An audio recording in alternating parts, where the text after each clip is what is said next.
So let's start this lesson on linear velocity and angular speed with a few definitions, which are really just formulas.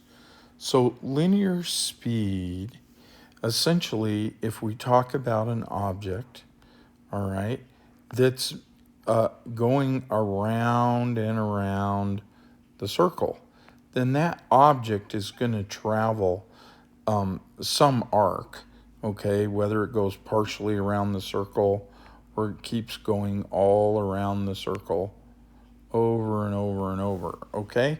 That's a distance, and typically we label distance with the variable s, all right? And then velocity is always distance divided by time, all right? And time is usually the variable t. And so we get linear speed, or if you wish, linear velocity, is equal to s divided by t. Okay? How far did the object go lengthwise and in a certain amount of time? So that's velocity. So what would angular speed or velocity be? So angular speed or velocity is the rate at which the angle's changing, okay? So say you have a terminal side, and that terminal side keeps going around the circle, and you're following that terminal side as it goes around the circle over and over and over and over, okay? It's going to go through some angle, okay? And so you take that angle divided by time, and that'll be the angular speed. And of course, this angle will be listed in radians. Okay? Then finally, we know from our lesson a couple of days ago that the arc length is equal to r theta. Okay? And so then what we do is we take the linear speed and we want to now solve for a new expression for linear speed. And so we substitute r theta for the distance, which is essentially the arc length that's traveled. Okay? So r theta is substituted for the distance. And then what we notice is that we have theta over t. Okay? And theta over t is already known as the angular speed. So another way to talk about linear speed is the radius multiplied by the angular speed. So in other words, r theta over t, or just r omega. So this then becomes another expression for linear speed. So we have a second option for linear speed, okay? Depending what we're given. So once you know all these formulas and how they're kind of put together, you can do a problem where what you look for, you can do problems that use these ideas. So here's a quick one. Suppose you have a string that's 2 feet long, all right? So what we're going to do, we're going to keep these definitions handy. And we're going to draw a little picture. So let's draw a stick man. All right. And what stick man is doing is he has a string that's 2 feet long. All right.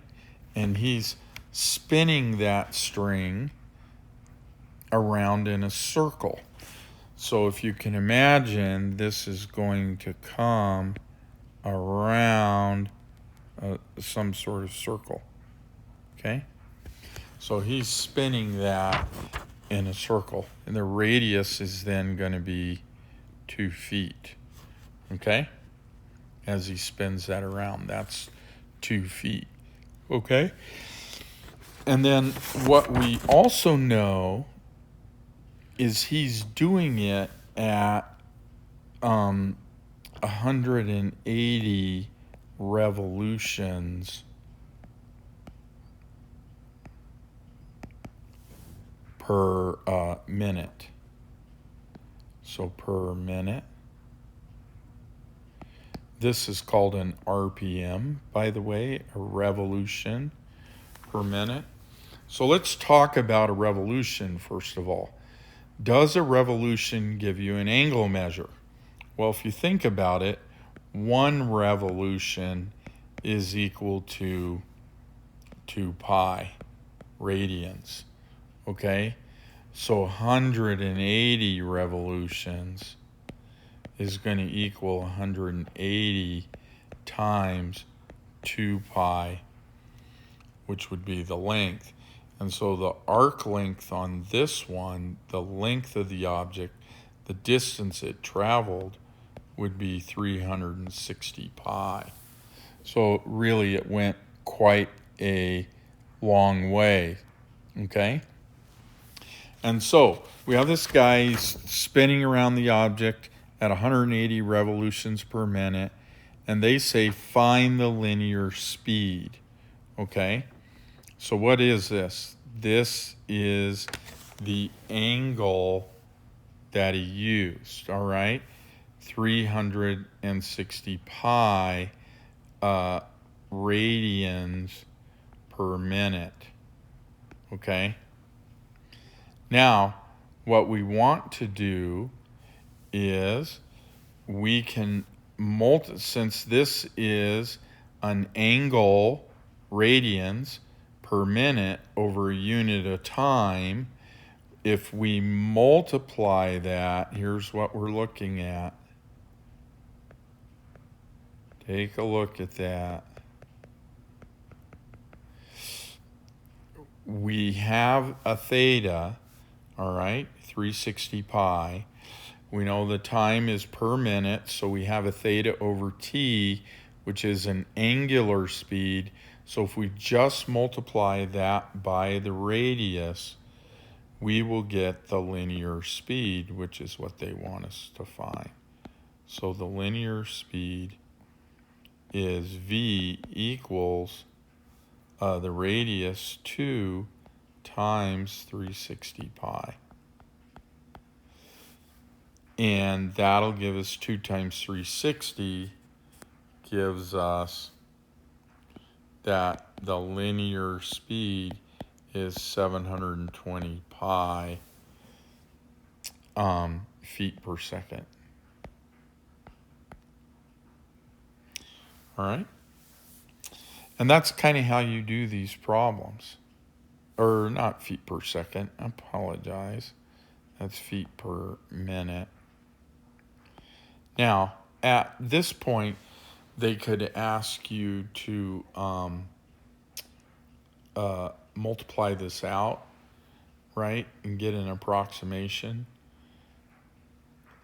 And that would be okay as well. But this is a typical problem for linear speed, all right? And so the one thing we need to remember out of this particular problem that's new is 1 revolution is equal to 2 pi. So we can always find out how many revolutions is equal to whatever. And that gives us an angle. A revolution gives us an angle. Let's do one more problem on the next page. Apologize for that. So here's our problem. The mean distance of the moon from the Earth is 2.39 times 10 to the 5th miles, about 239,000 miles. Assume the orbit of the moon around the Earth is circular and that 1 revolution takes 27.3 days. Find the linear speed of the moon, write it as miles per hour, okay? So let's start this problem. So what is this? Well, if you think, let's draw a picture of the Earth, a little blue ball in space, right? And then we'll draw a picture of the moon. All right, the moon will be out here. All right, And the moon is going around the Earth in a circular pattern. So that means the moon's connected and we're in some way by gravity, basically. And it's sort of like that person swinging the ball on the string. So we have a radius here, which is the 239,000 miles. Okay. We also know the time for one revolution is 27.3 days. Okay? All right? And so one revolution is equal to 2 pi radians, and this is theta. 27.3 days is our time. And so we can say that the angular speed of this object is equal to theta over t, which is equal to 2 pi over 27.3 days. Okay, they want us to do this in miles per hour. So we need to turn days into hours at this point. All right? And then rewrite our angular speed. So let's shrink this up a little bit, and then we'll proceed forward with the problem. Well, let me make it just a little bigger so you can see it. And we'll scoot up a little bit. Okay, so we have to deal with the 27.3 days. So how do we do that? Well, what we do is we set up 2 pi over 27.3 days. Now, we want to turn this into miles on the bottom. All right, we want to turn this into miles on the bottom. So a day, excuse me, not miles, I apologize. I want to get the right time frame here. So I want to turn this into hours, okay? So let me put hours here. So we want to change our days to hours. So I got to multiply by something. Well, in a day, there are 24 hours. So I know if I take 1 day divided by 24 hours, that will turn this problem into an hours situation. So this is called dimensional analysis, where you analyze the dimensions and you're looking for dimensions to cross out when you multiply by fractions. That's why I chose 1 day over 24 hours, so the day in the numerator would cancel with the day in the denominator, and I'd be left with hours. So I get 2 pi times 1, so it's still 1 revolution in 27.3 times 24 hours, which is equal to 655.2 hours. Okay? So now we can take this information and we now know that the angular speed, theta over t, is equal to 2 pi over 655.2 hours. Okay? So it's 1 revolution in 655 hours approximately. All right? So now we've got the angular speed. So how do we turn it into linear speed? Well, to turn it into linear speed, you just need to multiply by the radius. So we know that linear speed is equal to R omega. Oh, that's a terrible omega. Sorry about that. I did that really poorly. All right, R omega, and just so you know, omega kind of looks like a W. So that's what linear speed is, but omega is theta over t, so it's R times theta over t. And so I know the radius is 239,000 miles. That's R. And then I'm going to multiply it times the angular speed, theta over t.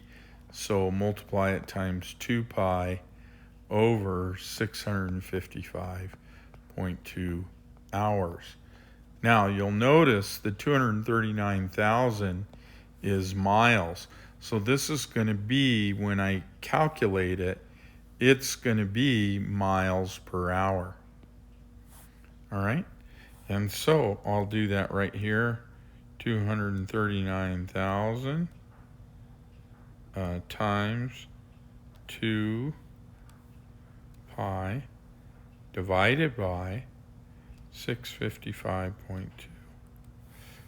And so when I do that, I get 2,291.94 miles per hour. All right. So the moon's cranking around at almost 2,300 miles per hour. That's a pretty good clip, right? That's about 4 times faster than the fastest car on Earth. So it's moving pretty good. It's going to take up a lot of distance in a very short time. But we have now found the linear speed. So the only trick on this problem is at some point you had to change those days to hours, and you do that by doing dimensional analysis and multiplying by appropriate fractions.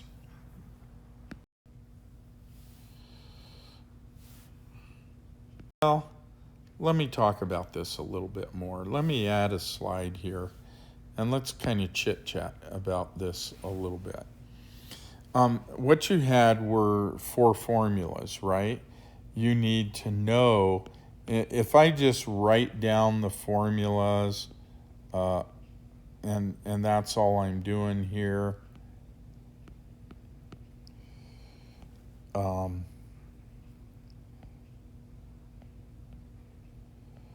the formulas I had listed on the previous page.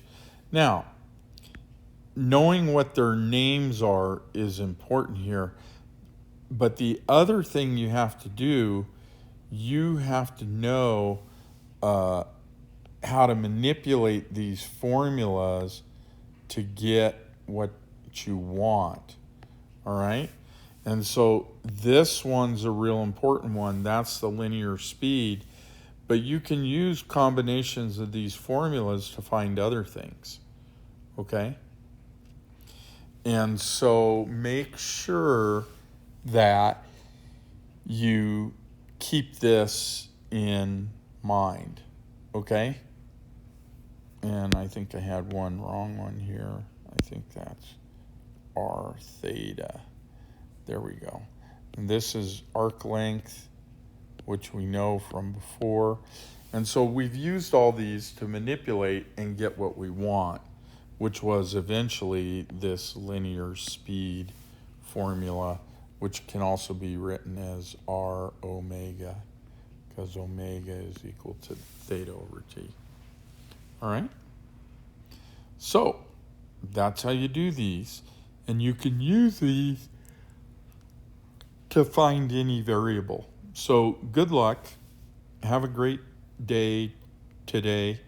And we'll see you in office hour later this afternoon or class later in the morning. All righty. Bye-bye.